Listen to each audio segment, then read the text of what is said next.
चलो दोस्तों, आज हम लोग पढ़ते हैं लक्ष्मीकांत का चैप्टर 1। ठीक है, आज से मैं जैसे आपको बताया हूँ कि आपका ईपीएफओ जो पीएससी का है 2 जुलाई से पहले मैं आपको जितने भी बुक है मैं आपको कंप्लीट कर दूंगा। ठीक है, और आराम से आप पढ़ते रहिए और देखते रहिए, रिवीजन करते रहिए और मैं धीरे धीरे आपको एक एक चैप्टर करके मैं पढ़ा दूंगा। ठीक है, तो चलिए हम लोग स्टार्ट करते हैं। Let's start now. देखिए क्या है। भारत में ब्रिटिश 1600 ईस्वी में ईस्ट इंडिया कंपनी के रूप में व्यापार करने आए। क्या हुआ कि भारत में जो ब्रिटिश जो कंपनी थी, कितने ईस्वी में आई? 1600 ईस्वी में ब्रिटिश कंपनी व्यापार करने आई थी। ठीक है, महारानी एलिजाबेथ प्रथम के चार्टर द्वारा उन्हें भारत में व्यापार करने का विस्तृत अधिकार प्राप्त था। जो महारानी एलिजाबेथ प्रथम थी वो क्या थी कि भारत में उनको व्यापार करने के लिए अधिकार प्राप्त था। ठीक है, कंपनी जो अभी तक सिर्फ व्यापार करने तक सीमित थी, ने 1765 में बंगाल, बिहार और उड़ीसा के दीवानी अधिकार प्राप्त कर लिए। क्या है कि जब कंपनी सिर्फ व्यापार करने के लिए अभी तक सीमित थी, अब 1765 में क्या हुआ कि जो राजस्व दीवानी न्याय भी उसको अधिकार प्राप्त हो गया। ठीक है, इसके तहत भारत में उसके क्षेत्रीय शक्ति बनने की प्रक्रिया प्रारंभ हो गई। क्या हुआ कि जब 1765 में बंगाल, बिहार और उड़ीसा में इनको जब दीवानी जो प्राप्त होगी, तब धीरे धीरे कंपनी क्या हो गई, अपना प्रोग्रेस करना स्टार्ट हो गई, अपना शक्ति बढ़ाना स्टार्ट हो गई। ठीक है, और 1858 में सिपाही विद्रोह के परिणाम स्वरूप ब्रिटिश ताज ने भारत के शासन का उत्तरदायित्व प्रत्यक्ष अपने हाथों में ले लिया। यह शासन 15 अगस्त 1947 में भारत की स्वतंत्रता प्राप्ति तक अनवरत रूप से जारी रहा। देखो क्या है, बोल रहा है कि जब 1858 में हमारा 57 में जब सिपाही विद्रोह स्टार्ट हुआ, जो सिपाही विद्रोह स्टार्ट हुआ और 1858 में उसको शांत करके क्या हुआ कि जो अब तक जो कंपनी ले रही थी, अपने कंपनी शासन चला रही थी, अब डायरेक्ट किसके हाथों में चला गया? ब्रिटिश क्राउन के हाथों में चला गया। ठीक है, और ये कब तक रहा? जब तक हमारे भारत और इंडिया जब तक आज़ाद नहीं हुआ तब तक ये रहा। ठीक है, फिर चलिए आगे बढ़ते हैं।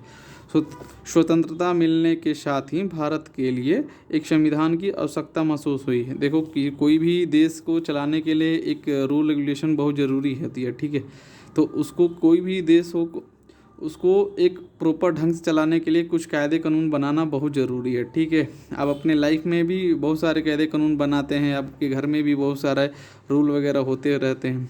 ठीक है, तो वैसे ही हमारे देश को चलाने के लिए एक प्रॉपर से रूल रेगुलेशन और जिम्मेवारी के साथ बहुत ज़रूरी था। ठीक है, अब देखिए आगे क्या होता है। इसका जो पहला जो अमल लाने के उद्देश्य में 1946 में एक संविधान सभा का गठन किया गया। ठीक है, क्या हुआ? संविधान बनाने के लिए 1946 में एक संविधान सभा का गठन किया गया। 26 जनवरी 1950 को संविधान अस्तित्व में आया। ठीक है, इसका जो काम हुआ, जो गठन तो 46 में हो गया था, लेकिन जब अस्तित्व में जब आया धीरे धीरे 1950 ईस्वी में आया। ठीक है, यानी स्टार्ट ज़्यादा काम होने के लिए यद्यपि संविधान और राजस्व की उनके अनेक विशेषताएं और ब्रिटिश शासन से ग्रहण की गई थी, तथा ब्रिटिश शासन में कुछ घटनाएं ऐसी थी जिनके कारण ब्रिटिश शासित भारत में सरकार और प्रशासन की विधिक और रूपरेखा निर्मित की गई। ठीक है, इन घटनाओं ने हमारे संविधान और राजतंत्र पर गहरा प्रभाव छोड़ा और उनके बारे में विस्तृत व्याख्या 2 शीर्षक के अंतर्गत कालक्रमबद्ध रूप में दी गई। देखो क्या है कि जब ब्रिटिश शासन के कुछ ऐसी घटनाएं थी जिनके कारण हमारे ब्रिटिश शासित भारत में सरकार और प्रशासन की विधिक रूपरेखा निर्मित की गई, मैंने तैयार की गई। इससे क्या हुआ कि जब हमारे जो राजतंत्र था, राजाओं का शासन था, उनको क्या हुआ कि गहरा प्रभाव, उनके ऊपर बहुत ज़्यादा प्रभाव पड़ा। ठीक है, क्योंकि जब कायदे कानून बनेंगे तो पूरा इंडिया में रहेगा, इंडिया में रहेगा तो भैया जितने भी हमारे जो राजतंत्र, जो राजा शासक करते थे, अब वो तो नहीं रहेंगे ना, तो इनके लिए उनको तो दिक्कत हो गई। ठीक है, सपोज दैट मानिए कि आप अपने राज्य, अपना काम अपना स्वयं आप रूल रेगुलेशन बना के मतलब चला रहे हैं, कोई स्टेट को, कोई राज्य को, और उसमें पूरा अपना एक एक संविधान लागू हो जाता है, तो आपकी मर्जी वहाँ नहीं चलेगी ना।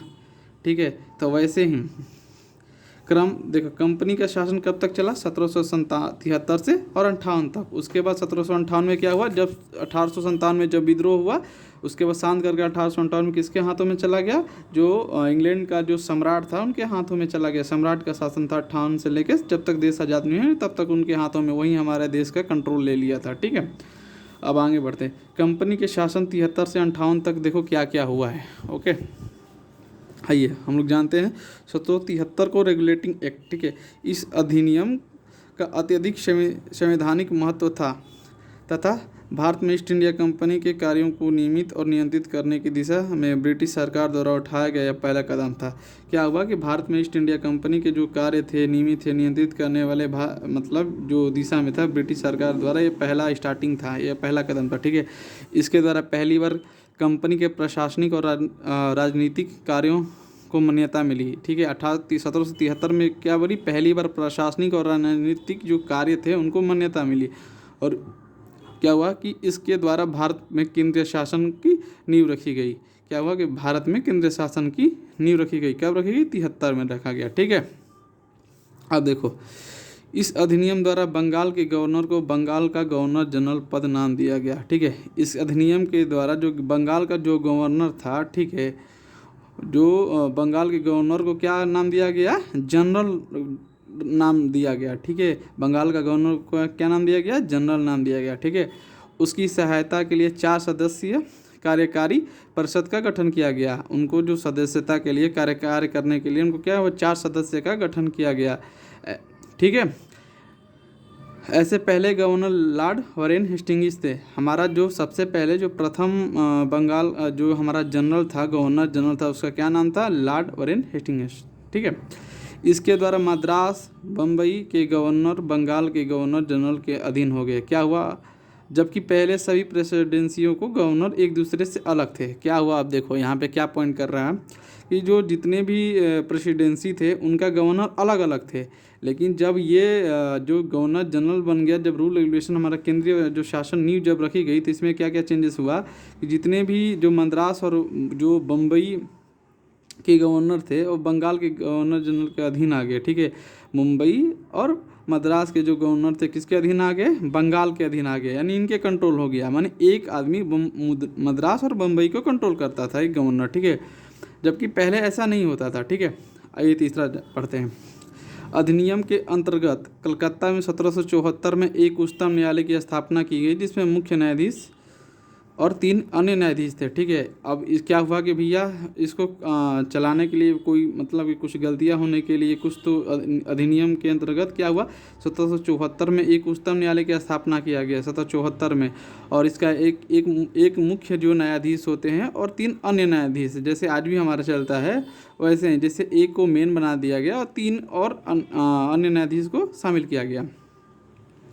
इसके तहत कंपनी के कर्मचारियों को निजी व्यापारी करने और भारतीय लोगों से उपहार और रिश्वत लेना प्रतिबंध कर दिया गया। अब देखो इससे क्या दिक्कत थी, जो कंपनी के जो कर्मचारी थे जो लगान वसूल करते थे, वो ज़्यादा जो मतलब कि एक तरह से बोला जाए कि जिससे जो काला होता है ना, कि काला मतलब कि जो काला धन होते हैं, जो किसी से पैसे ले लेते थे 10 का 20 ले लेते थे, वो सब क्या हुआ कि वो बंद हो गए, ठीक है। जो रिश्वत लेते थे उनसे क्या हुआ, वो बंद हो गई कंपनी, ठीक है।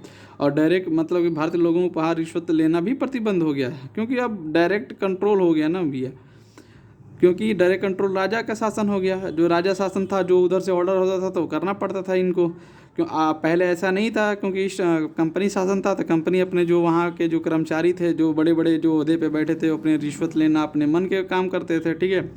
इस अधिनियम के द्वारा ब्रिटिश सरकार को कोर्ट ऑफ डायरेक्टर्स, कंपनी के क्या गवर्निंग बॉडी के माध्यम से कंपनी पर नियंत्रण सशक्त हो गया। इसके क्या हुआ, कोर्ट ऑफ डायरेक्टर से क्या हुआ कि जो कंपनी का जो नियंत्रण क्या था, जो हाथों में चली गई, क्या कंपनी का सशक्त हो गया, माने कंट्रोल अच्छे से काम करने लगा वहाँ से, ठीक है। इसने भारत में इसके राजस्व, नागरिक और सैन्य मामलों की जानकारी ब्रिटिश सरकार को देना आवश्यक कर दिया गया। अब इसमें देखो क्या होता है कि कंट्रोल तो अब राजा के पास था, ठीक है।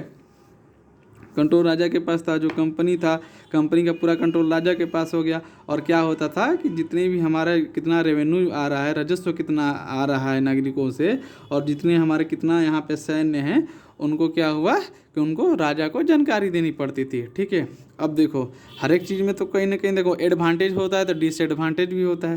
तो 1773 में जो लाया गया था जो रेगुलेटिंग एक्ट, उसमें कुछ खामियां थी, और फिर इस खामियों को सुधारने के लिए क्या किया गया, 1781 में संशोधन अधिनियम किया गया, ठीक है। 73 को फिर संशोधित करके किया गया, अमेंडिंग एक्ट 1781, ठीक है, इसको बोला जाता है। कभी कभी एग्जाम में पूछ देता है, छोटा मोटा एग्जाम में, कि अमेंडिंग एक्ट कब लाया गया था, 1781 हम मार सकते हैं।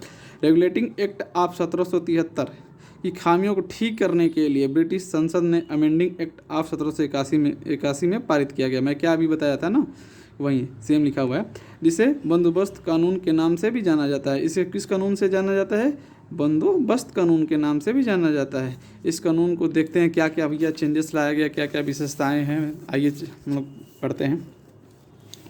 क्या हुआ कि इस कानून ने गवर्नर जनरल तथा काउंसिलिंग को सर्वोच्च न्यायालय के क्षेत्राधिकार से बरी अथवा मुक्त कर दिया उनके ऐसे कृतियों के लिए जो उन्होंने पद धारण के अधिकार से किए थे। उसी प्रकार कंपनी के सेवकों को भी उनकी कार्य करने के दौरान की गई कार्रवाइयों के लिए सर्वोच्च न्यायालय के क्षेत्राधिकार से मुक्त कर दिया गया। अब देखो पहला क्या कर रहा है कि जो इसके कानून ने क्या हुआ 1781 में जो लाया गया, कि 1781 में जो लाया गया कानून, उसके लिए क्या किया गया उसमें कि कानून में गवर्नर जनरल तथा काउंसिलिंग को जो सर्वोच्च न्यायालय के क्षेत्राधिकार में जो क्षेत्राधिकार से चाहे बरी अथवा मुक्त कर दिया गया, मतलब उसको हटा दिया गया। ठीक है, जो क्षेत्राधिकार गवर्नर जनरल का जो काउंसिल सर्वोच्च न्यायालय के जो क्षेत्राधिकार से क्या हुआ कि हटा दिया गया। ठीक है, और ऐसे जो कृतियों के लिए जो उन्होंने पद धारण के अधिकार से किए थे, उसी प्रकार कंपनी के सेवकों को भी उनकी कार्य करने के दौरान की गई कार्रवाइयों के लिए सर्वोच्च न्यायालय के क्षेत्राधिकारों से मुक्त कर दिया गया। ठीक है,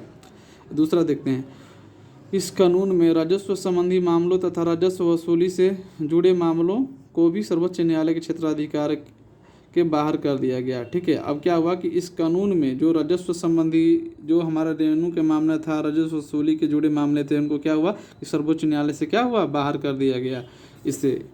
अब देखो तीसरा क्या बोल रहा है, इस कानून द्वारा कलकत्ता के सभी निवासियों को सर्वोच्च न्यायालय के अधिकार क्षेत्र के अंतर्गत कर दिया गया। अब देखो यहाँ पॉइंट क्या है, इस कानून 1781 का जो कानून था, इसमें जो कलकत्ता के जो निवासी थे वो क्या हुआ कि इनके क्षेत्राधिकार में क्या हुआ शामिल कर दिया गया। ठीक है, और इसमें यह भी व्यवस्था बनाई गई कि न्यायालय हिंदुओं को निजी कानून के हिसाब से हिंदुओं तथा मुसलमानों के निजी कानूनों के हिसाब से मुसलमानों के वाद या मामले तय करेंगे। इसमें क्या हुआ कि जो हिंदू और मुसलमान थे उनके निजी मामलों को क्या हुआ उनके अनुसार सोल्व किया जाएगा। ठीक है, प्रॉब्लम था, उनको जो भी दिक्कतें आ रही हैं उनको क्या हुआ कि सुनवाई किया जाएगा, उनको प्रॉब्लम को सलूशन दिया जाएगा। ठीक है, चौथा आ देते हैं, इस कानून द्वारा यह व्यवस्था भी की गई कि प्रांतीय न्यायालयों की appeal governor general in counselling के यहाँ दायर हो, न कि सर्वोच्च न्यायालय में। अब क्या हुआ कि इस कानून के द्वारा जो भी व्यवस्था भी की गई थी कि प्रांतीय जो न्यायालय की appeal governor general in counselling के यहाँ दायर हो। ठीक है, सर्वोच्च न्यायालय में नहीं, पहले आप सुनवाई जो भी है गवर्नर जनरल इन काउंसिलिंग के यहाँ दायर हो, न कि सर्वोच्च न्यायालय में। सर्वोच्च न्यायालय में नहीं दायर हो, पहले यहाँ पे दायर करने के लिए लोग बोले। ठीक है, इस कानून में गवर्नर जनरल इन काउंसिलिंग को प्रांतीय न्यायालय और काउंसिलिंग, ठीक है, काउंसिलिंग के लिए नियम और विनियम बनाने के लिए अधिकृत किया गया। इस कानून में गवर्नर जनरल इन काउंसिलिंग को प्रांतीय न्यायालय और काउंसिलिंग के नियमों को बनाने के लिए बोला गया। ठीक है, प्रोविंशियल कोर्ट्स एंड काउंसिलिंग। ठीक है, अब भैया इसमें भी खामी अब निकल गई, तो इसमें जब खामी निकल गई तो इसको सुधारने के लिए क्या आया, 1786 का एक्ट आया। ठीक है, 1786 में लॉर्ड कॉर्नवालिस को बंगाल का गवर्नर जनरल नियुक्त किया गया। अब देखो भैया 1786 में क्या हुआ कि जो बंगाल का गवर्नर जनरल था, पहले कौन था वॉरेन हेस्टिंग्स था। ठीक है, अब उसको 1786 में लॉर्ड कॉर्नवालिस को भैया गवर्नर जनरल नियुक्त किया गया। ठीक है, बंगाल का। उसने यह पद स्वीकार करने के लिए 2 शर्तें मांग रखी थी। जब ये पद धारण कर रहा था उसमें 2 शर्तें वो रखा। ठीक है, पहला शर्त उसका क्या था कि उसे विशेष मामलों में अपनी काउंसलिंग के निर्णय को अधिभावी करने अथवा न मानने का अधिकार हो। ठीक है, दूसरा क्या था, उसे सेनापति अथवा कमांडर इन चीफ का पद भी दिया जाए।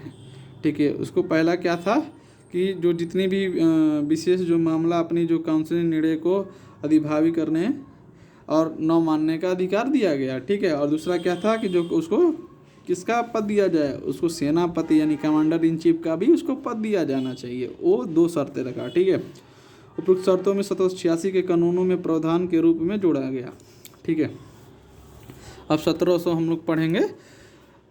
अब इसमें भी 86 आया, अब इसमें भी कुछ खामियां हो गई। अब फिर हम लोग क्या क्या रहा है, चार्टर कानून 1793 में अब क्या फिर उसको सुधारने के लिए आया कानून। इसमें देखो क्या क्या क्या इसमें चीज़ें की गई। इस लॉर्ड कॉर्नवालिस को दी गई काउंसिलिंग के निर्णय के ऊपर अधिभावी शक्ति को विशेष के सभी गवर्नर जनरल एवं प्रेसिडेंसियों के गवर्नर तक विस्तार कर दिया। ठीक है, इसका जो लॉर्ड कॉर्नवालिस को जो दी गई काउंसिलिंग के निर्णय के ऊपर अधिभावी शक्ति के भविष्य के सभी गवर्नर जनरल और प्रेसिडेंसी को गवर्नरों को क्या हुआ, विस्तार कर दिया जाए। अब दूसरा देखो क्या बोल रहा है, इसने गवर्नर जनरल को अधीनस्थ बॉम्बे और मद्रास प्रेसिडेंसी के सरकारों के ऊपर अधिक नियंत्रणकारी शक्ति प्रदान की। इस गवर्नर जनरल के अधीनस्थ जो बॉम्बे और मद्रास के जो प्रेसिडेंसी के जो सरकार के ऊपर क्या हुआ, अधिक नियंत्रण माने अधिक सशक्त कंट्रोल शक्ति प्रदान कर दिया गया। इसने भारत पर व्यापार के एकाधिकार को अगले 20 वर्षों की अवधि के लिए बढ़ा दिया गया। ठीक है, भारत को जो व्यापार का एक अधिकार था उसको 20 वर्षों के लिए बढ़ा दिया गया। इसने कमांडर इन चीफ के गवर्नर जनरल काउंसिलिंग के सदस्य होने की अन्य अनिवार्यता समाप्त कर दी गई। ठीक है, जो कमांडर इन चीफ का जो गवर्नर जनरल और काउंसिलिंग का जो सदस्य होने की जो अनिवार्यता थी उसको क्या कर दी, समाप्त कर दिया ये, बशर्ते कि उसे उसी रूप से नियुक्त किया गया हो। इसने व्यवस्था दी कि बोर्ड ऑफ कंट्रोल के सदस्य तथा उनके कर्मचारियों को भारतीय राजस्व में से ही भुगतान किया जाएगा। अब भैया इसमें भी कमी निकल गई। अब आते हैं चार्टर कानून 1813 में क्या क्या हुआ देखते हैं। इस कानून ने भारत में कंपनी के व्यापार एकाधिकार को समाप्त कर दिया गया। इस कानून में क्या हुआ, भारत में जो कंपनी का जो व्यापार एकाधिकार था उसको समाप्त कर दिया गया, यानी कि जो भारतीय व्यापार को सभी ब्रिटिश व्यापारों के लिए खोल दिया गया। और तभी इस कानूनों ने चाय के व्यापार तथा चीन के साथ व्यापार में कंपनी के एक अधिकार को बहाल रखा। क्या हुआ कि जितनी भी ओपन मार्केट कर दिया गया कि आओ भैया हमारे यहाँ जो भी चीज़ें हैं अपना व्यापार करो। ठीक है, लेकिन इन्होंने क्या काम किया, चाय और चीनी के लिए जो चाय का जो व्यापार करना था और चीन के साथ उसमें क्या हुआ, एक अधिकार को अपना बहाल सेपरेट रखे इन्होंने। ठीक है, इस कानून ने भारत में कंपनी शासित क्षेत्रों पर ब्रिटेन के राजा की प्रभुता को प्रकट और स्थापित किया। इस कानून में क्या हुआ, भारत में जो कंपनी शासित क्षेत्रों पर ब्रिटेन के जो राजा थे उनकी प्रभुता प्रकट स्थापित रखा, मैंने वहीं कंट्रोल उन्हीं के हाथ में था। उस कानूनों ने ईसाई मिशनरियों को भारत आकर लोगों को प्रबद्ध करने की अनुमति प्रदान की। ठीक है, चौथा क्या, इस कानून ने भारत के ब्रिटिश इलाकों में बाशिंदों के बीच पश्चिमी शिक्षा का प्रचार प्रसार की व्यवस्था दी। क्या हुआ कि जो पश्चिमी शिक्षा थी, जो इंग्लिश वगैरह हैं जो हमारा, उनको क्या हुआ भैया शिक्षा के मामले में पढ़ाने लिखाने ताकि स्टार्ट किया जाए, इनको हमारे बारे में पढ़ाया और बताया जाए। इस कानूनों ने भारत की स्थानीय सरकारों की व्यक्तियों पर कर लगाने के लिए अधिकृत किया और कर भुगतान नहीं करने पर दंड की भी व्यवस्था की गई। 1713 में देखो भैया पांचवा क्या कर रहा है कि इस कानून ने जो कानून था वो भारत के जो व्यक्ति थे उनको भैया लगान देना अनिवार्य कर दिया, और ना नहीं देने पे क्या हुआ कि दंड भी दी जाती थी। 1784 में पिट्स इंडिया एक्ट आया। ठीक है, अब इसको सुधारने के लिए ये आया।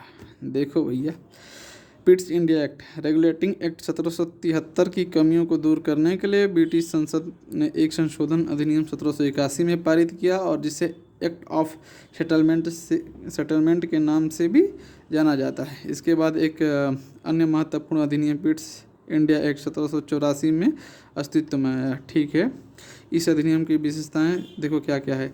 इसने कंपनी के राजनीतिक और जो वाणिज्यिक कार्यों को पृथक पृथक कर दिया गया। ठीक है, पृथक करना अलग अलग कर दिया गया। इसने निदेश मंडल को कंपनी के व्यापारिक मामले के अधीक्षण की अनुमति तो दे दी, लेकिन राजनीतिक मामलों के प्रबंधन के लिए नियंत्रण बोर्ड यानी बोर्ड ऑफ कंट्रोल नाम से एक नए निकाय का गठन कर दिया गया। क्या हुआ कि जो निदेश मंडल को जो कंपनी के जो व्यापारिक जो मामले थे उनको अधीक्षण अनुमति तो दे दी, लेकिन राजनीतिक मामले में क्या हुआ कि प्रबंधन के लिए क्या हुआ, एक कंट्रोल यानी बोर्ड ऑफ कंट्रोल का क्या हुआ, स्थापना कर दिया गया। इस प्रकार दैत्य शासन की व्यवस्था का भी आरंभ कर दिया। दैत्य शासन आप लोग को हम जब पढ़ाएंगे मॉडर्न हिस्ट्री तो उसमें हम बताएंगे दैत्य शासन क्या है, सब कुछ बताएंगे हम, ठीक है।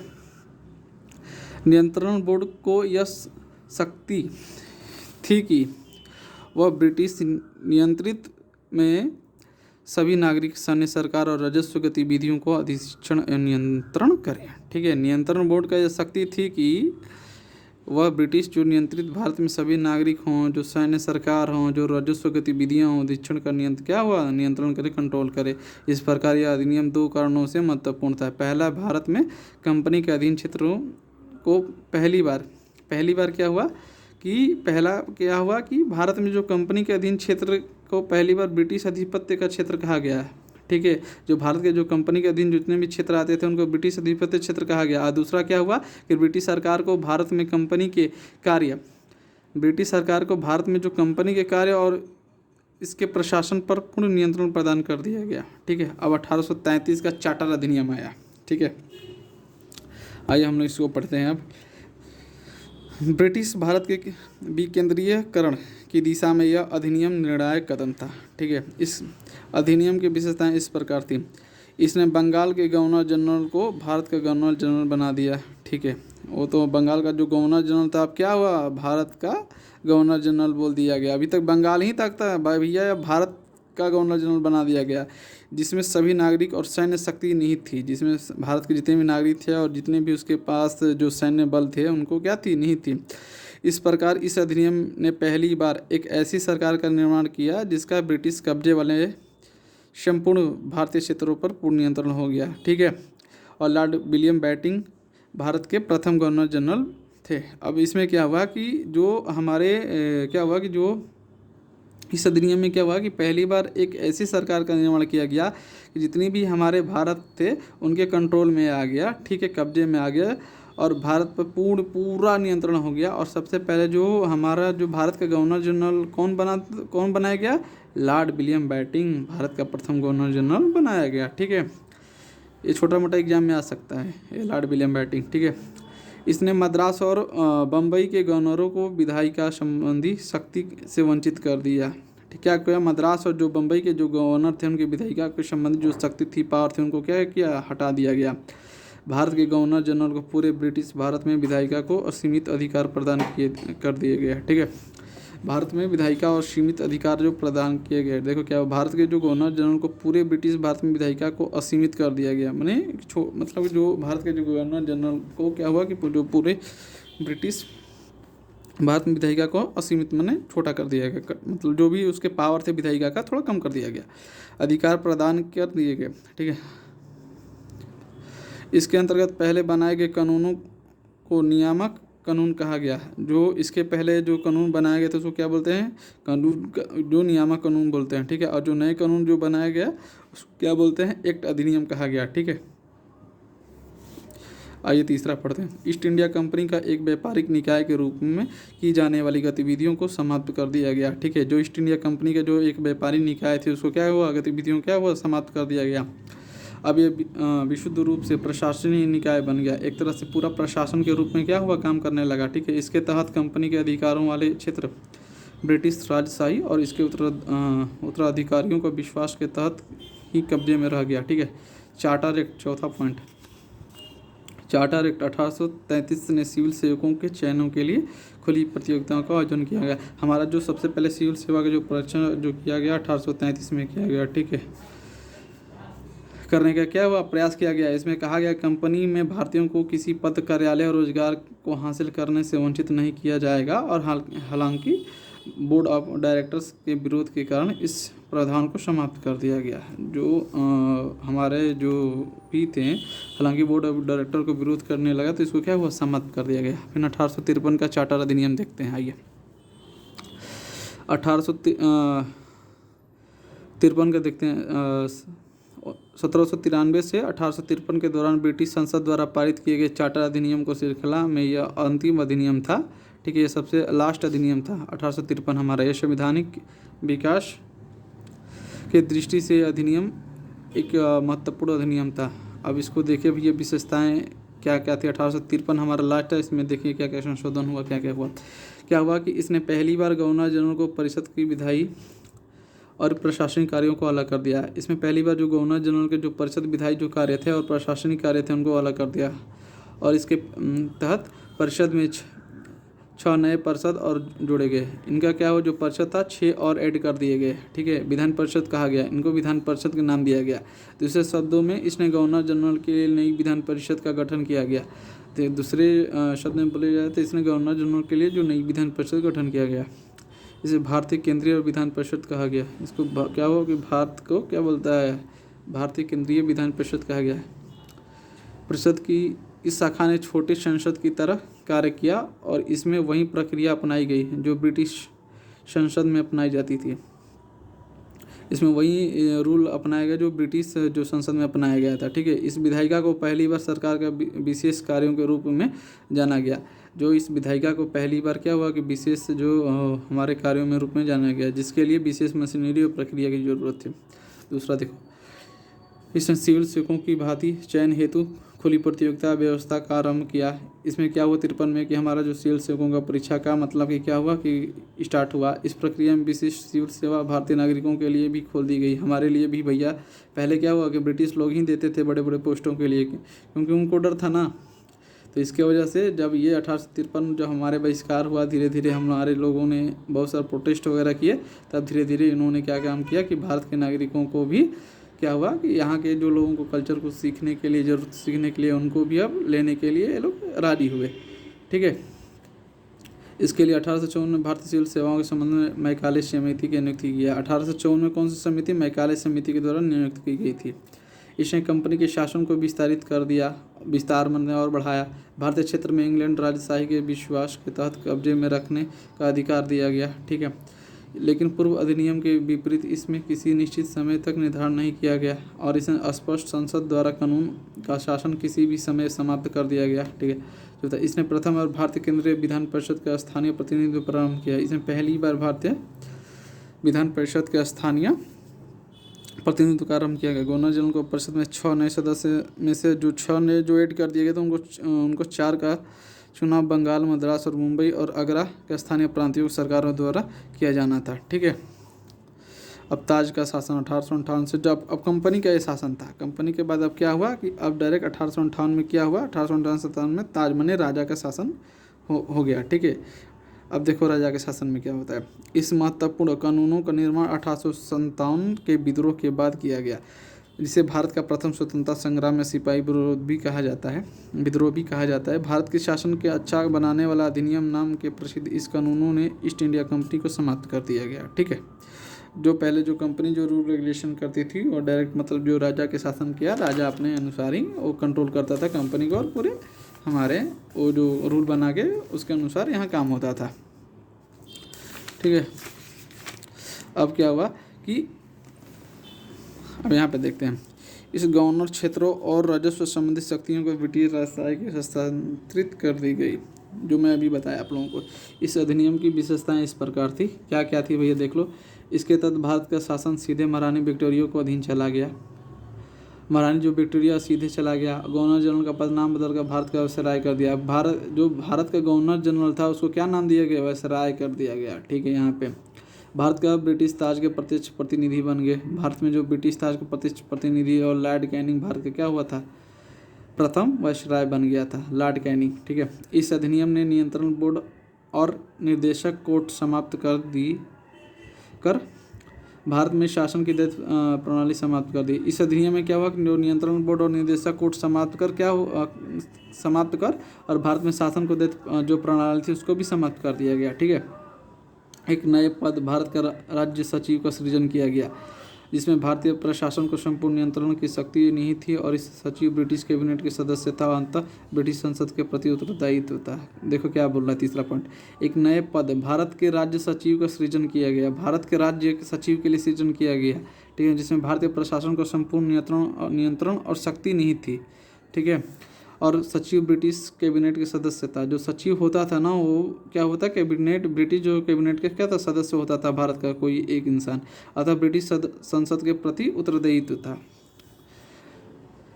भारत सचिव की सहायता के लिए 15 सदस्यीय परिषद का गठन किया गया। भारत का जो सचिव था उनके लिए क्या 15 सदस्य का गठन किया गया।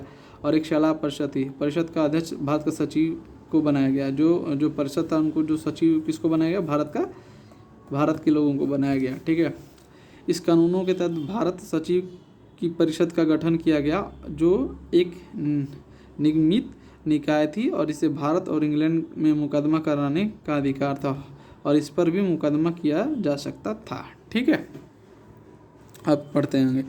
1858 के कानूनों को प्रमुख उद्देश्य प्रशासनिक मशीनरी में सुधार था, जिसके माध्यम से इंग्लैंड में भारतीय सरकारों का अधीक्षण और उसका नियंत्रण हो सकता था। इसमें भारत का प्रचलित शासन प्रणाली में कोई विशेष परिवर्तन नहीं किया गया। ठीक है, इसमें कोई कुछ विशेष खास परिवर्तन नहीं किया गया। 1861 में भारत में परिषद जो अधिनियम आया, देखते हैं उसके बारे में। ठीक है, 1857 का महान क्रांति के बाद जो हमारा 1857 में जो हमारा 1857 की जो क्रांति हुई उसके बाद क्या हुआ कि ब्रिटिश सरकार को महसूस किया गया कि भारत में शासन चलाने के लिए भारतीयों का सहयोग लेना आवश्यक है। मैं नहीं बताया था, बस भारत में क्या हुआ कि जो उनको भारत को अगर जानना है, अच्छे से सीखना है, कहीं भी तुम जाओगे, कहीं भी कल्चर और किसी के बारे में स्टेट में जाओगे तो पहला नंबर उसके बारे में किसी को पूछोगे, किसी को क्या भाषा जानोगे पहचानोगे, तभी उस देश में अच्छे से सरवाइव कर पाओगे। ठीक है, उसकी कल्चर क्या। वैसे ही हमारे जो ब्रिटिश सरकार थी वो क्या हुआ कि भारत को, ताकि उनको भारतीय को सहयोग लेने से, ताकि हमारा जो यहाँ पे जो कब्जा किए हुए थे, जो पूरा कंट्रोल किए हुए थे, अच्छे से चला सके। ठीक है, इस सहयोग नीति के तहत ब्रिटिश संसद ने 1861, 92 और 1909 में 3 नए अधिनियम पारित किए। 61 में और 92 में और 9 में। ठीक है, इसमें 3 नए अधिनियम पारित किए। 1861 को भारत परिषद अधिनियम कहा गया है। 1861 का जो पारित किया गया जो अधिनियम को क्या हुआ कि भारत परिषद अधिनियम कहा गया है। ठीक है, अधिनियम 1800 परिषद अधिनियम संवैधानिक और राजनीतिक इतिहासों में एक महत्वपूर्ण अधिनियम था। मैंने एक अधिनियम कहा गया और ये एक महत्वपूर्ण राजनीतिक और संवैधानिक की दृष्टि से बहुत महत्वपूर्ण था। ठीक है, इसके द्वारा बनाने की प्रक्रिया में भारतीय प्रतिनिधियों को शामिल करने की शुरुआत हुई। इस प्रकार वायसराय कुछ भारतीयों को विस्तारित और परिषद में गैर सरकारी सदस्यों के रूप में नामांकित कर सकता था। ठीक है, 1862 में क्या हुआ, लॉर्ड कैनिंग ने 3 भारतीय, बनारस के राजा, पटियाला के महाराज और सर दिनकर राव को विधान परिषद को मनोनीत किया गया। ठीक है, पहली बार हुआ था भी जैसे 1862 में लॉर्ड कैनिंग ने क्या हुआ कि जो बनारस के राजा थे, पटियाला के महाराजा थे और सर दिनकर राव को जो विधान परिषद में क्या हुआ, मनोनीत किया गया। ठीक है, अब यहाँ पे देखें, इस अधिनियम ने मद्रास और मुंबई, जो बम्बई बोलते हैं, आज मुंबई होगी उसका नाम, तो बम्बई प्रेसिडेंसियों को विधायी शक्तियाँ पुनः देकर विकेंद्रीकरण की प्रक्रिया को शुरुआत की। इस प्रकार इस अधिनियम ने रेगुलेटिंग एक्ट 1773 द्वारा शुरू हुई केंद्रीकरण की प्रवृत्ति को उलट दिया। 1833 के चार्टर अधिनियम के साथ ही अपने चरम पर पहुंच गई थी और इस विधायी विकास की नीति के कारण 1937 तक प्रांतों को संपूर्ण आंतरिक और स्वायत्तता हासिल हो गया। ठीक है, बंगाल उत्तर पश्चिम सीमा प्रांत, पंजाब में क्रमशः 62 और 66 और 97 में क्या हुआ, विधान परिषद का क्या हुआ, गठन किया गया। बंगाल उत्तर पश्चिम सीमा जो प्रांत था हमारा पंजाब था। ठीक है, इसमें क्या हुआ कि हमारा विधानसभा क्या हुआ, गठन किया गया। इसने वायसराय को परिषद में कार्य संचालन के लिए अधिक नियम और आदेश बनाने की शक्तियाँ प्रदान की। ठीक है, इसमें वायसराय को जो परिषद में कार्य संचालन के अधिक नियम क्या हुआ, शक्तियाँ प्रदान की गई। इसमें लॉर्ड कैनिंग द्वारा 1859 में प्रारंभ की गई पोर्टफोलियो प्रणाली को भी मान्यता दी गई। ठीक है, इसके अंतर्गत वायसराय की परिषद का एक सदस्य और एक अधिक सरकारी विभागों को प्रभारी बनाया जा सकता था और उसे इस विभाग में काउंसिलिंग की ओर से अंतिम आदेश पारित करने का अधिकार था। इसने वायसराय को आपातकाल में बिना काउंसिलिंग की संस्तुति किया अध्यादेश जारी करने के लिए अधिकृत किया और ऐसे अध्यादेश की अवधि कितने माह थी, मात्र 6 माह की थी। ठीक है, अब 92 में देखो भैया, 92 और उसके बाद 1909। ठीक है, इस अधिनियम की विशेषताएं देखो भैया क्या थी। इस माध्यम से केंद्रीय और जो प्रांतीय विधान परिषद में अंतर्गत गैर सरकारी और सदस्य की संख्या बढ़ाई गई, और हालांकि बहुमत सरकारी सदस्यों का ही रहता था। ठीक है, इसमें क्या हुआ, सदस्यों को क्या हुआ और बढ़ाया गया।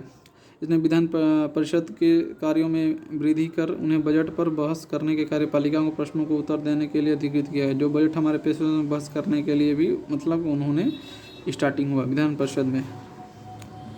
उसके बाद क्या हुआ कि उसमें केंद्रीय विधान परिषद और बंगाल चैम्बर ऑफ कॉमर्स में गैर सरकारी सदस्यों के नामांकन के लिए वायसराय की शक्तियों का प्रावधान था। इसके अलावा प्रांतीय विधान परिषदों में गवर्नर को जिला परिषद, नगर पालिका, विश्वविद्यालय, व्यापारी संघ और जमींदारों और चैम्बर ऑफ कॉमर्स के सिफारिशों पर गैर सरकारी सदस्यों की नियुक्ति करने की शक्ति थी।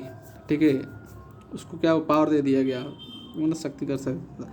इस अधिनियम में केंद्रीय और प्रांतीय विधान परिषदों दोनों में गैर सरकारी सदस्यों की नियुक्ति के लिए एक सीमित और परोक्ष रूप में चुनाव का प्रावधान किया। हालांकि चुनाव शब्द का अधिनियम में प्रयोग नहीं हुआ। इस निश्चित निकाय की सिफारिश पर की जाने वाली सीमांकन की प्रक्रिया कहा गया। 1909 में अब देखते हैं क्या क्या हुआ भैया, अब देखते हैं।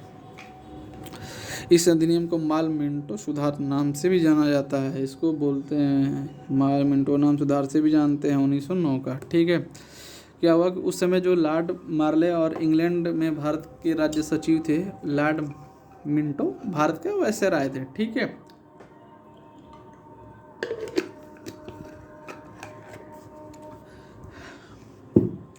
इसने क्या केंद्रीय और प्रांतीय विधान परिषदों के आकार में काफ़ी वृद्धि की। केंद्रीय और प्रांतीय जो विधान परिषद में जो आकार थे उनको काफ़ी क्या वृद्धि की गई।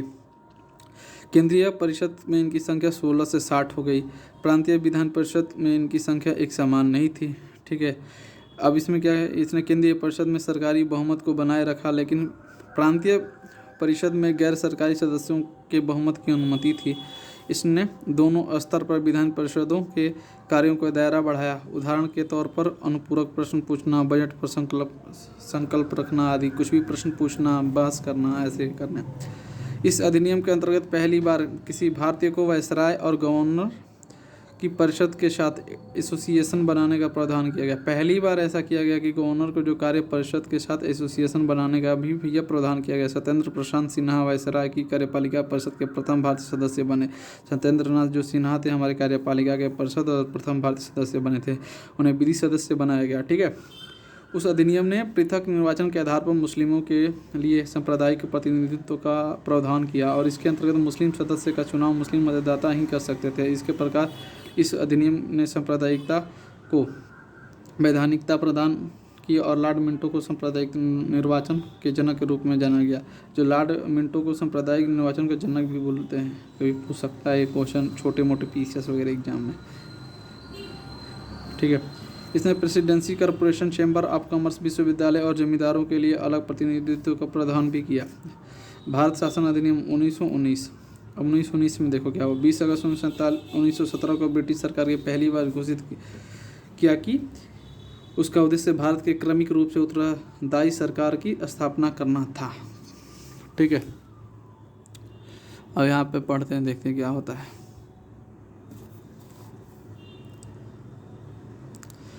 क्रमिक रूप से 1919 में भारत शासन अधिनियम बनाया गया। ठीक है, जो 1921 में लागू हुआ। इस कानून को क्या बोलते हैं, मॉन्टेग्यू चेम्सफोर्ड सुधार भी कहा जाता है 1921 का। ठीक है, और मॉन्टेग्यू भारत का राज्य सचिव थे, जबकि चेम्सफोर्ड भारत के क्या थे, वायसराय थे। इस अधिनियम को देखो क्या क्या विशेषताएं हैं। केंद्रीय और प्रांतीय विशेषताओं को सूची की पहचान कर और उन्हें पृथक कर राज्यों पर केंद्रीय नियंत्रण काम किया गया। केंद्रीय प्रांतीय विधान परिषदों को अपनी सूचियों को विषयों पर विधान परिषद का अधिकार प्रदान किया गया, लेकिन सरकार का ढांचा केंद्रीय एकात्मक ही बना रहा। इसमें प्रांतीय विषयों को पुनः दो भागों में विभक्त किया। इन्हें प्रांत जो विषय थे उनको दो भागों में विभक्त कर दिया गया, हस्तांतरित और आरक्षित। हस्तांतरित देखो क्या होता है, हस्तांतरित विषयों पर गवर्नर का शासन होता था। हस्तांतरित जो विषय थे उसमें क्या था, गवर्नर का शासन था। इसके कार्यों में उन मंत्रियों की सहायता लेता था जो विधान परिषदों के प्रति उत्तरदायी थे, उनको भी वो सहायता लेता जो विधान परिषद के प्रति उत्तरदायी थे। दूसरा, आरक्षित विषय में गवर्नर कार्यपालिका परिषद की सहायता शासन करता था। दूसरा यह था जो गवर्नर कार्यपालिका परिषद की सहायता से शासन करता था। ठीक है, उसे विधान परिषदों के प्रति उत्तरदायित्व नहीं थे, शासन के इसी दोहरी व्यवस्था को दैद यूनानी शब्द में डाईआर्की से व्युत्पन्न शासन व्यवस्था कहा गया है। ठीक है, हालांकि यह व्यवस्था काफ़ी हद तक असफल हो रही है।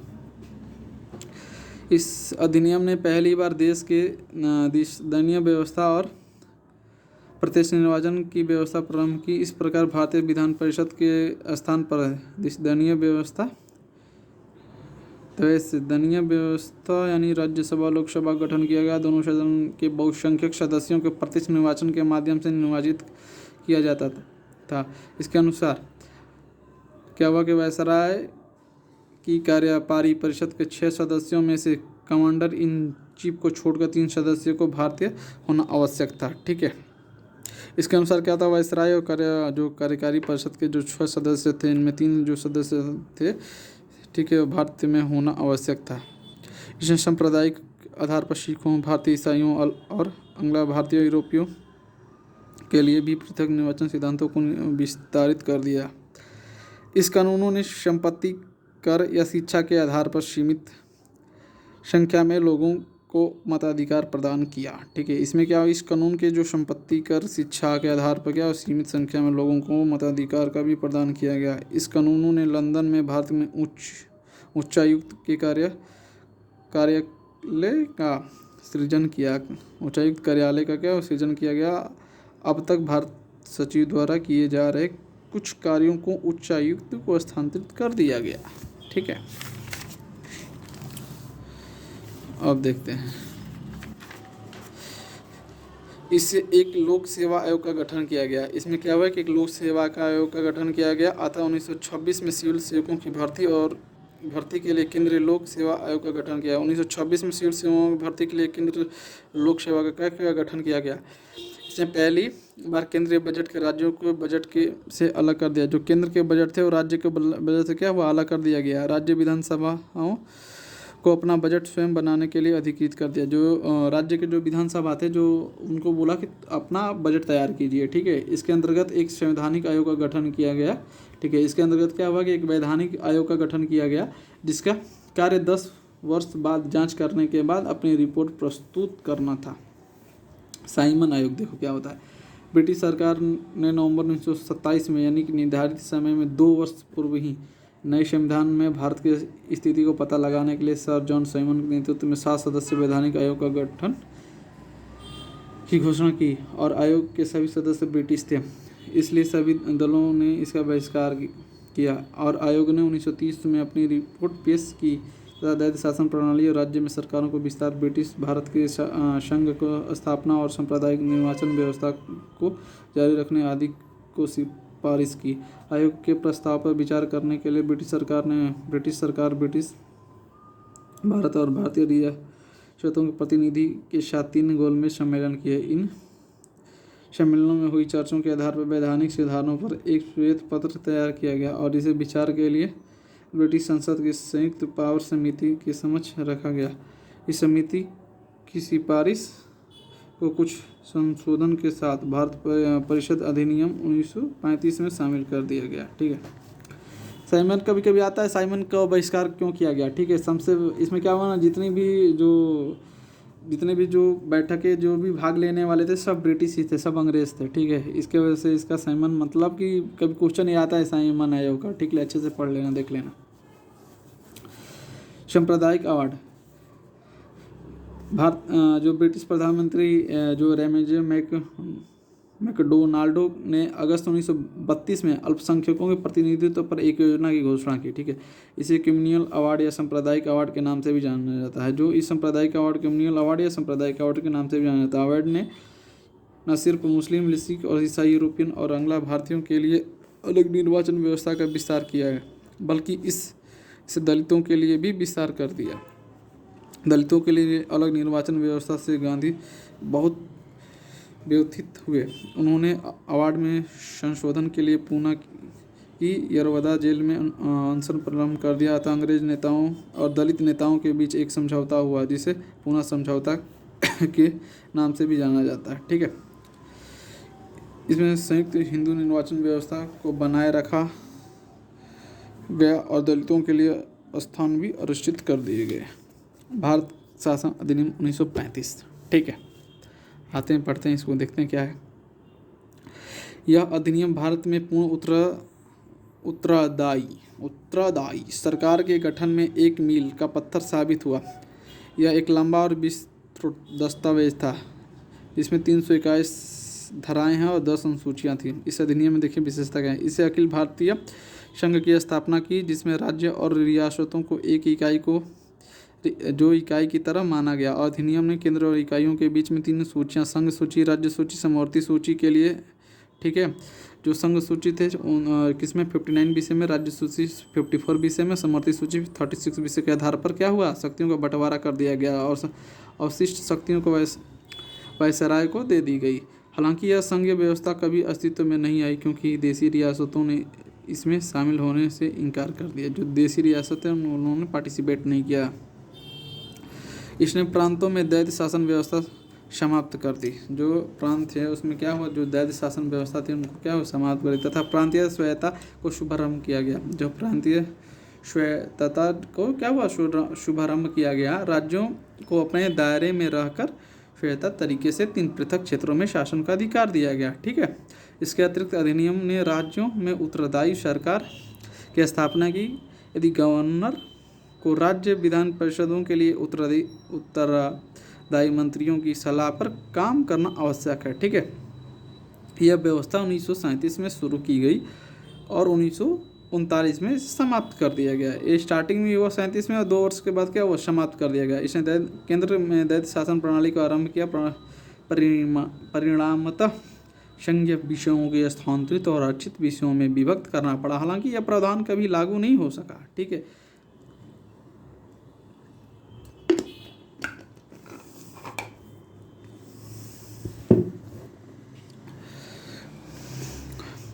इसने दलित जातियों, महिलाओं, मजदूरों वर्गों के लिए अलग से निर्वाचन की व्यवस्था कर सांप्रदायिक प्रतिनिधित्व की व्यवस्था का विस्तार किया। ठीक है, इसमें 11 राज्य 6 द्विदलीय व्यवस्था प्रारंभ की। इस प्रकार बंगाल, बम्बई, मद्रास, बिहार, संयुक्त प्रांत और असम में स्थानीय विधान परिषद के विधानसभा बन गई और हालांकि इन पर कई प्रकार के प्रतिबंध थे। ठीक है, अब से 6ठा पॉइंट, इस भारत शासन अधिनियम 1858 द्वारा स्थापित भारत परिषद को समाप्त कर दिया गया। 1858 में जो स्थापित जो भारत परिषद का है वो समाप्त कर दिया गया। इंग्लैंड में भारत सचिव को सलाहकार की टीम मिल गई। ठीक है, जिसने मताधिकार को विस्तार किया और लगभग 10% जनसंख्या को मत का अधिकार मिल गया। ठीक है, इसके अंतर्गत देश के मुद्रा और साख पर नियंत्रण के लिए भारतीय रिजर्व बैंक ऑफ इंडिया की क्या हुआ, RBI की स्थापना की गई हमारे यहाँ। इसने न केवल भारतीय लोक सेवा आयोग की स्थापना की बल्कि प्रांतीय सेवा आयोग और 2 या अधिक राज्यों के लिए संयुक्त सेवा आयोग की स्थापना की। इसमें क्या हुआ कि जो संघीय लोक सेवा होते हैं सिविल UPSC और स्टेट PSC का भी क्या हुआ, स्थापना किया गया। इसके तहत 1937 में संघ न्यायालय की भी स्थापना की। इसके द्वारा क्या हुआ, 1937 में संघ न्यायालय की भी स्थापना की गई। अब भारतीय स्वतंत्रता अधिनियम 1947, आइए देखते हैं क्या है। 20 फरवरी 1947 को ब्रिटिश प्रधानमंत्री क्लेमेंट एटली ने घोषणा की कि 30 जून 1947 को भारत में ब्रिटिश शासन समाप्त हो जाएगा। ठीक है, जो क्लेमेंट था वहाँ के इटली का जो ब्रिटिश प्रधानमंत्री था वो घोषणा किया कि 30 जून 1947 को भारत में क्या हुआ, ब्रिटिश शासन समाप्त कर दिया जाएगा। इसके बाद सत्ता उत्तराधारी और भारत हाथों में सौंप दी जाएगी। इसी घोषणा में मुस्लिम लीग ने आंदोलन किया। इसमें क्या हुआ, जो मुस्लिम समुदाय के लोग थे आंदोलन कर दिया और भारत के विभाजन की बात कही। 3 जून 1947 में ब्रिटिश शासक सरकार ने फिर स्पष्ट किया कि 1946 में गठित संविधान सभा द्वारा बनाया गया संविधान उन क्षेत्रों पर लागू नहीं होगा जो इस स्वीकार नहीं करेंगे। उसी दिन 3 जून 1947 में वायसराय लॉर्ड माउंटबेटन ने विभाजन की योजना पेश की जिसे माउंटबेटन की योजना कहा गया है। ठीक है, इस योजना को कांग्रेस और मुस्लिम लीग ने स्वीकार कर लिया और इस प्रकार भारतीय स्वतंत्रता अधिनियम 1947 में बनकर उसे लागू कर दिया गया। इस अधिनियम में विशेषताएं इस प्रकार थी। देखो विशेषता क्या है, इसने भारत में ब्रिटिश राज समाप्त कर दिया गया। जो राजा था वो ख़त्म किया गया। 15 अगस्त 1947 को इससे स्वतंत्र और संप्रभु राष्ट्र घोषित किया गया। ठीक है, इसने भारत के विभाजन पर 2 स्वतंत्र डोमिनियन संप्रभु राष्ट्र भारत और पाकिस्तान को सृजन किया गया जिन्हें ब्रिटिश राष्ट्रमंडल में अलग होने की स्वतंत्रता थी। इसने वायसराय का पद समाप्त कर दिया गया। उसके स्थान पर दोनों डोमिनियन राज्यों में गवर्नर जनरल के पद का सृजन किया गया, जिसकी नियुक्ति एक नए राष्ट्र की कैबिनेट की सिफारिश पर ब्रिटेन के ताज को करनी थी। इन पर ब्रिटेन की सरकार का कोई नियंत्रण नहीं होना था। इसमें दोनों डोमिनियन राज्यों में संविधान सभाओं को अपने देशों का संविधान बनाने और उसके लिए किसी भी देश के संविधान को अपनाने की शक्ति थी। सभाओं को यह भी शक्ति थी कि किसी भी ब्रिटिश कानूनों को समाप्त करने के लिए कानून बना सकती थी, यहाँ तक कि उन्हें स्वतंत्रता अधिनियम को भी निरस्त करने का अधिकार था। ठीक है, पाँचवां देखते हैं, इस दोनों डोमिनियन राज्यों की संविधान सभाओं को यह शक्ति प्रदान की गई कि वे नए संविधान का निर्माण और कार्यान्वित होने तक अपने अपने संबंधित क्षेत्रों के लिए विधानसभा बन सकते हैं। 15 अगस्त 1947 के बाद ब्रिटिश संसद में पारित हुआ कोई भी अधिनियम दोनों डोमिनियन पर तब तक लागू नहीं होगा जब तक कि दोनों डोमिनियन इस कानूनों को मानने के लिए कानून नहीं बना लेंगे। इस कानूनों ने ब्रिटेन में भारत सचिव का पद समाप्त कर दिया। इसके सभी जो शक्ति राष्ट्रमंडल मामलों के राज्य सचिव को हस्तांतरित कर दी गई। इसने 15 अगस्त 1947 को भारतीय रियासतों पर ब्रिटिश संप्रभुता की समाप्ति की भी घोषणा की। इसके साथ ही आदिवासी क्षेत्र समझौता और संबंधों पर भी ब्रिटिश हस्ताक्षर समाप्त हो गई। इसने भारतीय शासन को यह स्वतंत्रता दी कि वे चाहे तो भारत डोमिनियन या पाकिस्तान डोमिनियन के साथ मिल सकती है या स्वतंत्र रह सकती है। इस अधिनियम में नए संविधान बनाने के प्रत्येक डोमिनियन में शासन संचालित करने और भारत शासन अधिनियम 1935 के तहत उसकी प्रांतीय सभाओं में सरकार संचालन की व्यवस्था की। हालांकि डोमिनियन राज्यों में इसे कानून में सुधार करने का अधिकार था। ठीक है, इस ब्रिटिश शासन के विधायकों पर मताधिकार और उन्हें स्वीकार करने के अधिकार से वंचित कर दिया। लेकिन ब्रिटिश शासन के नाम पर गवर्नर जनरल को किसी भी विधेयक को स्वीकार करने का अधिकार प्राप्त था। इसके अंतर्गत भारत के गवर्नर जनरल को प्रांतीय गवर्नरों को राज्य के संवैधानिक प्रमुख नियुक्त किया गया और इन्हें भी सभी मामलों पर राज्य मंत्रिपरिषद के परामर्श पर कार्य करना होता था। इसने शाही उपाधि से भारत का सम्राट शब्द समाप्त कर दिया। भारत के राज्य सचिव सिविल सेवा में नियुक्तियों करने और पदों में आरक्षण करने की प्रणाली समाप्त कर दिया। 15 अगस्त 1947 में पूर्व सिविल सेवा और कर्मचारियों को वही सुविधाएं मिलती थी जो उन्हें पहले से प्राप्त थी। ठीक है, 14 से 15 अगस्त 1947 को मध्य रात्रि भारत में ब्रिटिश शासन का अंत हो गया और इंडिया आज़ाद होगी। समस्त शक्तियों ने दो नए स्वतंत्र डोमिनियन भारत और पाकिस्तान का स्थानांतरित कर दी। लॉर्ड माउंटबेटन नए डोमिनियन भारत में प्रथम गवर्नर जनरल बने। उन्होंने जवाहरलाल नेहरू को भारत का पहला प्रधानमंत्री के रूप में शपथ दिलाई और 1946 में बना संविधान का सभा स्वतंत्र भारतीय डोमिनियन की संसद के रूप में स्वीकार कर लिया गया। ठीक है, अब देखते हैं जो हमारा अंतिम बैठक हुआ था 1946 में कौन कौन क्या था वहाँ पे। ठीक है, हमारा आधारित विभाग देखो, पंडित जवाहरलाल नेहरू जी को क्या था, परिषद का उपाध्यक्ष बनाया गया था, राष्ट्रमंडल इनके अंदर था और विदेशी जो मामले थे फॉरेन उनके अंदर आता था। सरदार वल्लभ भाई पटेल का गृह सूचना और प्रसारण आता था। डॉक्टर राजेंद्र प्रसाद को खाद्य कृषि आता था। जॉन मथाई को उद्योग और नागरिक आपूर्ति आता था। जगजीवन राम को श्रम आता था। सरदार बलदेव सिंह को रक्षा आता था। C.H. भाभा को कार्य और जो ऊर्जा थे उनके अंदर आता था। लियाकत अली खां को वित्त विभाग आता था। शब्द रब और निस्तार डाक और वायु आता था। आसाफ अली को रेलवे परिवहन आता था। श्री राजगोपाल शिक्षा और कला के अंदर मतलब विभाग के अंदर आता था। आई चुंद्रीगर वाणिज्य मंत्रालय इनके अंदर आता था। ठीक है, गजनफर अली खान स्वास्थ्य विभाग इनके अंदर आता है। जोगेंद्र नाथ मंडल इनके यहाँ विधिक मंत्रिमंडल सरकार सदस्य वायसराय कार्यकारी परिषद के सदस्य थे। वायसराय परिषद के प्रमुख बना रहा, लेकिन जवाहरलाल नेहरू परिषद का उपाध्यक्ष बनाया गया। अब स्वतंत्रता जब हुआ 47 में, तो देखो हमारे क्या क्या इनको डिपार्टमेंट मंत्रालय मिला गया था। जवाहरलाल नेहरू को क्या हुआ, प्रधानमंत्री थे हमारे। राष्ट्रमंडल इनके अंदर आता था। विदेशी मामले इनके अंदर आता था और वैज्ञानिक शोध। ठीक है, सरदार वल्लभ भाई पटेल के विभाग गृह आता था। सूचना प्रसारण और राज्य के मामले में आता था इनके अंदर। ठीक है, डॉक्टर राजेंद्र प्रसाद क्या आते थे, खाद्य और कृषि मंत्री थे। खान अब्दुल कलाम आज़ाद शिक्षा मंत्री थे। जॉन मथाई क्या थे, रेलवे परिवहन थे। R.K. षणमुगम सट्टी क्या थे? वित्त मंत्री थे हमारे। डॉक्टर बी आर अम्बेडकर विधि थे। जगजीवन राम श्रम मंत्रालय था, उनके अंदर श्रम विभाग था। सरदार बलदेव सिंह रक्षा मंत्रालय था इनके अंदर। राजकुमारी अमृत कौर स्वास्थ्य मंत्रालय था। सी एच बाबा वाणिज्य मंत्रालय था। रफ़ी अहमद किदवई संचार मंत्रालय थे। और डॉक्टर श्याम प्रसाद मुखर्जी उद्योग और आपूर्ति मंत्रालय था। और नरहर विष्णु गाडगिल इनके अंदर जो हमारा खनन और ऊर्जा और कार्य जो मंत्रालय इनके अंदर आता था। ठीक है, टिप्पणी देख लेते हैं एक बार। मुगल बादशाह शाह आलम ने 1764 में बक्सर की लड़ाई के विजय प्राप्त करने के बाद ईस्ट इंडिया कंपनी के भारत में दीवानी अधिकार दिए। ठीक है, ब्रिटिश संसद में तत्कालीन प्रधानमंत्री विलियम पिट द्वारा पुनः स्थापित किया गया। ठीक है, उस समय कंपनी के सिविल सेवाओं को 2 तरह की होती थी, प्रसिद्धाबद्ध और सिविल सेवाएं और उच्च सिविल सेवाएं। गैर प्रसिद्धाबद्ध सिविल सेवाएं निम्न सेवाएं जो पहली कंपनी के कानून द्वारा पारित, जबकि दूसरी अन्य तरह से। सुभाष कश्यप और कॉन्स्टिट्यूशन नेशनल बुक ट्रस्ट भी, अरे छोड़ो भाई। बजट की व्यवस्था और ब्रिटिशकालीन भारत में 1860 में शुरू किया जो बजट का उसके घोषणा स्थापित किया। ब्रिटिश शासन के सरकार की नीति प्रशासन को प्रत्येक शाखा में भारतीय भागीदारी बढ़ाने और स्वशासन और स्वास्थ्य क्रमिक विकास करने की, ताकि ब्रिटिश साम्राज्य के आंतरिक विभाग के रूप में भारत और उत्तरदायी सरकार और प्रगतिशील प्राप्त की जा सके। यह भारत में उच्च नागरिक सेवाएं पर ली आयोग सिफारिश कर दिया गया।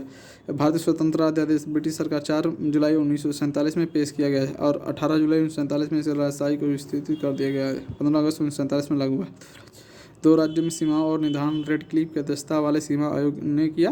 पाकिस्तान के पश्चिमी पंजाब सिंधु और बलूचिस्तान पूर्वी बंगाल उत्तर पश्चिम सीमांत क्षेत्र में असम के सिलहट जिला और शामिल किया गया। उत्तर पश्चिम सीमांत क्षेत्रों में सिलहट में अध्यादेश पाकिस्तान के पश्चिम में थे। ठीक है, तो आप लोग आराम से पढ़ते रहिए और देखते रहिए। कल हम फिर पढ़ाएंगे आपको चैप्टर 2। ठीक है, गुड बाय। और ऐसे ही पढ़ते रहिए और अपना टाइम निकालिए और एंजॉय कीजिए और लाइफ में अपना जो भी है गोल उसको प्राप्त कीजिए। ठीक है, थैंक यू मेरे दोस्त, मेरे भाई, थैंक यू।